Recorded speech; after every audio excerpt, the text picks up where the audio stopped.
Producer and actor of this film Shivaji గారిని మాట్లాడవలసిందిగా request చేస్తున్నాం. అందరికీ నమస్కారం. మీడియా మిత్రులకు, పాత్రికేయ సోదరులకు, ఎలక్ట్రానిక్ మీడియా మిత్రులకు అందరికి కూడా పేరు పేరున స్వాగతం. సాంప్రదాయని సుప్పిని శుద్ధపూసని మార్చి 6వ తేదీన ప్రపంచవ్యాప్తంగా రిలీజ్ అవుతోంది. ఈ సినిమాని బన్నీవాస్ గారు అలాగే వంశీ నందిపాటి గారు వాళ్ళ ఆధ్వర్యంలో ఇది ముందుకెళ్తా ఉంది ఈ సినిమా. సో ఒక లక్కీ కాంబినేషను వాళ్ళది, ఈటీవీది. సో అదే ప్రాసెస్లో వెళ్తూ ఉంది. ఈ సినిమాకి అన్నీ కూడా నేచర్ ఏమనుకుందో అదే జరుగుతూ వెళ్తూ ఉంది. వాస్తవంగా ఈ సినిమా నేను స్టార్ట్ చేసింది మాత్రం థియేటర్కేనండి. సాయి గారు అంతే కదా. సో థియేటర్కే స్టార్ట్ చేశాము. అంటే ఏమవుద్దంటే ఈ కథకున్న గుణము, న్యాయంగా మాట్లాడుతున్నాను నేను, ఈ కథకున్న గుణము కథ తెలియకూడదు. ఈ జానర్కే ఉన్న గుణం అది. దాన్ని మనం కథ చెప్పినప్పుడు ఎంజాయ్ చేసిన విధానము మళ్ళీ నువ్వు రేపు పొద్దున్న థియేటర్లోకి చూసేటప్పుడు ఏంటంటే అతను చెప్పింది తీశాడు, ఇలాంటి ఫీలింగ్ వస్తాయి. ఇది నిజం. కానీ ఈ సినిమా ఏదైతే ఈటీవీ విన్కి చెప్పామో అది మాత్రమే తీసాం. ఎక్కడా కూడా సినిమాలో ఒక కొంచెం ఎక్కువ కొంచెం తక్కువ అనేది ఉండదు. వాళ్ళకి ఏదైతే చెప్పామో అదే తీసాం. ఇందులో వాళ్ళకి చెప్పిన ఆర్టిస్టుల కన్నా కూడా చాలా పెద్ద ఆర్టిస్టులను పెట్టాను ఈ సినిమాకి. ఎందుకంటే సినిమా అనేది థియేటర్ ఎక్స్పీరియన్సు 1,00,000 ఓటీటీలు వచ్చినా పని అవ్వదు. అది సినిమా అనేది కేవలం మన ఎంటర్టైన్మెంట్ అంటే only cinema in theatres only. ఇంకెక్కడ చూసినా కానీ అంత ఆనందం మాత్రం రాదు. అన్నీ మర్చిపోవాలంటే ఓటీటీలో ఏముందండి, సినిమా చూస్తా ఆపి పాజ్ చేసి బయటికి పోవచ్చు, చేయొచ్చు, రావచ్చు, ఏమైనా చేయొచ్చు. పాపం ఆయన అసలు ఏం చెప్పాలో తెలియట్లేదు ఆయనకి. అదేం లేదు, చెప్తామండి, అన్నీ చెప్తాను, క్లియర్గా అన్నీ చెప్తాను నేను. సో ఏమైంది, ఈ కంటెంటు వాళ్ళు ఓటీటీకి ఎందుకు అడిగారనేది నేను దాన్ని కూడా క్లారిఫై చేస్తున్నా. వాళ్ళు చెప్పారు ఆల్రెడీ. ఇంత మంచి కంటెంటు ఒరిజినల్లో ఇంతకుముందు అంటే ఒక 1.5 year నుంచి వాళ్ళు డైరెక్ట్గా ఒరిజినల్స్గా రిలీజ్ చేయలేదు. సినిమా వేసిన థియేటర్ వేస్తున్నారు, దాంట్లో వేస్తున్నారు. ఫ్రెష్ కంటెంట్ వాళ్ళకి కావాలి అనే ఉద్దేశంతో వాళ్ళందరూ టీం అంతా కలిపి నిర్ణయం తీసుకున్నారు. ఒకసారి ఈటీవీ వాళ్ళు నాకు ఏది చెప్పినా ఐఎమ్ ఓకే, లోపల ఏమున్నా సరే ఓకే, ఎథికల్గా నేను అలాగే ఉంటాను. ఈటీవీ కంపెనీ అంటే నేను అలాగే ఉంటాను. 100 కోట్లు పెట్టిన సినిమా అయినా సరే ఓటీటీ అంటే ఓకే సార్ అలాగే అంటాను. సో కాబట్టి దీంట్లో ఎటువంటి ఇది లేదు. ఖచ్చితంగా ఈ సినిమానే కదండి, నేను చిన్నప్పుడు అన్ని సినిమాలు చూసా. భానుచంద్ర గారి, సుమన్ గారి, ఇంకా ఎవరు అసలు ఏ సినిమా వస్తే ఆ సినిమా చూసేవాళ్ళం, జస్ట్ ఎంటర్టైన్మెంట్. సో కాబట్టి ఓటీటీ థియేటరు అనేది లేదు. థియేటర్ ఎక్స్పీరియన్స్ వేరు. ఆ ఎక్స్పీరియన్స్ని ఈ సినిమా మీకు 100% ఇస్తుంది. సినిమా ఇది థియేటర్లో వర్కౌట్ అవ్వదు, దీన్ని ఓటీటీ, ఆ ఉద్దేశం అస్సలు లేదండి, ఎవ్వరికి కూడా లేదు. ఉంటే వంశీ గారు,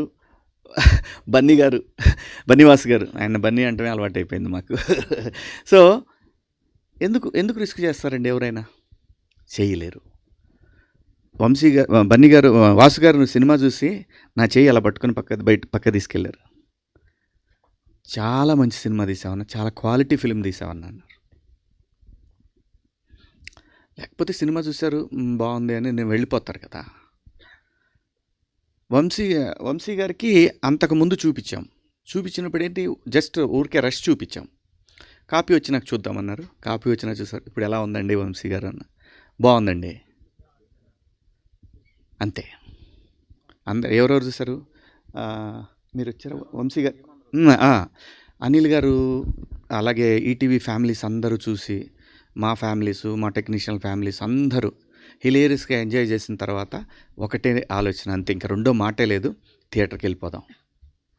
ఏం సాయి గారు, పక్కా ఇదే అండి. ఇందులో ఏమీ మేనమేషాలు ఏమీ లేవు. అసలు ఒకటండి, బాలేకపోతే నేనే ఒప్పుకోను. ఏంది, మన బిడ్డ అయితే మాత్రం బాలేకపోతే ఎలా, దాన్ని ఆ లెక్కలో ఎలా చూస్తాం, చూడలేము. సో ఇంత మంచి సినిమానే థియేటర్కి తీసుకొస్తూ ఉంది. చాలా, నేను ఎక్కడా కూడా ఇంత కూడా లోపల గుండెల్లో ఎంత బాధ ఉన్నా కూడా నేను ఎక్కడా కూడా ఏమో సినిమా నిర్ణయమేనేమో ఓటీటీకి వెళ్ళటం, ఓకే అలాగే వెళ్దాం అనుకో. మళ్ళీ అది ఎలా వచ్చి మళ్ళీ థియేటర్కే వచ్చింది సినిమా. సో సినిమాకి ఎప్పుడు ఏం కావాలో అదే జరుగుద్ది తప్ప మనం ఏం ఊహించుకున్నా జరగదు. సో అలా ఈ సినిమాకి జరిగిందండి. ఒక మంచి సినిమా, గ్యారంటీగా పక్కాగా ప్రతి ఒక్కళ్ళకి నచ్చే సినిమా తీసా. ధైర్యంగా ఇది నేను తీసిన సినిమా అని చెప్పుకోవడానికి ఏ మాత్రం చిన్న ఆలోచన కూడా మీరు కూడా మీ మన్ననలు అయితే గ్యారంటీగా పొందుతాను. మంచి సినిమా తీసామనే మాట అయితే వస్తూ ఉంది. సో ఈ క్రెడిట్ అంతా కూడా పూర్తిగా టోటల్ టీం వర్క్ అండి. ఇది డైరెక్టర్ కావచ్చు, కెమెరామెన్ కావచ్చు, ఎడిటర్ కావచ్చు, అసిస్టెంట్ డైరెక్టర్లు, కెమెరా డిపార్ట్మెంటు, ప్రతి ఒక్కళ్ళు కూడా అండి. ప్రతి ఒక్కళ్ళు నాకు ఫ్రీడమ్ ఇచ్చినటువంటి ఈటీవీ కావచ్చు, అందరూ ప్రతి ఒక్కళ్ళకి ఈ క్రెడిట్ వెళ్తూ ఉంది. ఆర్టిస్టులుగా లయ నిజంగా ఆమెకి మేము ఇచ్చిన డేట్లు చాలా తక్కువ. 20 డేస్ అయినా ఇచ్చాం. ఆవిడ ఎన్ని రోజులు చేసిందో ఆవిడకి ఒక రోజు లేకపోయినా కానీ వచ్చి లొకేషన్లోనే కూర్చునేవాళ్ళు. సో షూటింగ్కి కరెక్ట్గా 6:30కి 7కి షార్ట్ తీయాలంటే లయ ఇలా 6:30కి షార్ట్ తీస్తున్నాం మనం అంటే 4:30కి వచ్చిన రోజులు చాలా రోజులు ఉన్నాయండి. సో అంత ప్రేమించి చేసాం ఈ సినిమాని. అందరూ అలాగే చేస్తారు, అందరిలాగానే మేము చేసాం. డెఫినెట్గా రేపు 6వ తారీఖున, మార్చి 6వ తారీఖున ప్రపంచవ్యాప్తంగా థియేటర్లోకి వస్తూ ఉంది. మీ అందరూ దీన్ని ఖచ్చితంగా ఆదరిస్తారని, అలాగే నా తోటి నటినట్లు అందరూ కూడా ప్రతి ఒక్కళ్ళు, ఆలీ అన్న అయితేనేమి, ప్రిన్స్ అయితేనేమి, ఇమ్మాన్యుల్ అయితేనేమి, అలాగే విలన్ శరత్ గారు అయితేనేమి, బెంగళూరు కన్నడ ఆర్టిస్ట్ ఆయన అయితేనేమి, అందరూ ప్రతి ఒక్క ఆర్టిస్టు కూడా డేట్లతో సంబంధం లేకుండా అడిగిన ప్రతిసారి వచ్చారు.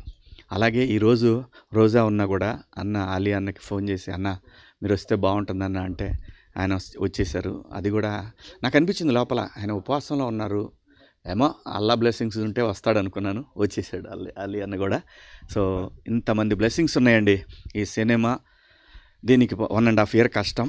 ఖచ్చితంగా రేపు 6వ తారీఖు ఈ కష్టానికి మీ అందరి నుంచి ఒక మంచి అప్రిషియేషన్ వస్తుందని ఆశిస్తూ, మా సినిమాని మీరందరూ థియేటర్లో తప్పక చూస్తారని కోరుకుంటూ, థ్యాంక్ యూ. ఇంకెవరిని మర్చిపోలేదు కదా, థ్యాంక్ యూ సో మచ్. ప్రతి ఒక్కళ్ళకి కూడా నన్ను ఏది అడిగితే అది, ఎప్పుడు కూడా ఒకటే అండి, ఈటీవీ విన్కి నాకు ఏదైతే బాధ్యత అప్పచెప్పారో ప్రతి ఒక్కటి నన్ను వాళ్ళు ఎప్పుడూ అడగలేదు ఏంటి అని. ప్రతి ఒక్కటి ఆర్టిస్టుల విషయం కానివ్వండి, లొకేషన్స్ కానీ ఏదైనా సరే ఒక మెసేజ్ కొట్టి అప్రూవల్ తీసుకొని చేసేవాడిని.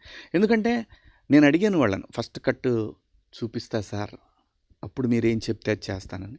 అది నాకు గౌరవం ఇచ్చినట్టు అయింది, ప్లస్ నాకు అకౌంటబిలిటీ పెరిగింది. అట్ ది సేమ్ టైం ఆ అకౌంటబిలిటీని ఫుల్ఫిల్ చేశాననే నమ్మకం వీళ్ళందరూ చూసి బాగుంది అనేసరికి నేను మెసేజ్ పెట్టాను సాయి గారికి.